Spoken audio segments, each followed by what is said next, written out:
In a major announcement out of Washington, House Speaker Kevin McCarthy announcing an impeachment inquiry into President Biden. McCarthy says that the inquiry will cover Biden's family business dealings, and it comes as the president is running for re-election. Ron is joining us now in studio this afternoon with the very latest. Hey, Ron. Well, the House of Representatives does now appear to be headed toward this impeachment inquiry. It's been talked about for months, but it really wasn't clear whether or not the leader in the House, the Speaker himself, Kevin McCarthy, was on board. Today we got the answer to that, and it's apparently mostly related to questions about the family's business dealings, primarily his son, Hunter Biden, and how much the president may have known about payments that his son received from foreign entities while Joe Biden was serving as vice president. So Kevin McCarthy said he is going to direct a House committee to now open a formal impeachment inquiry.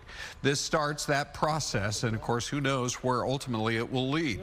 McCarthy said the House Oversight Committee's investigation has already found a, quote, culture of corruption around the Biden family as Republicans dig deeper into the business dealings of his son, Hunter Biden, from those days before the Democratic president took office, back when he was VP. Now, I do not make this decision lightly. And regardless of your party or who you voted for, these facts should concern all Americans. The American people deserve to know that the public offices are not for sale, and that the federal government is not being used to cover up the actions of a politically associated family.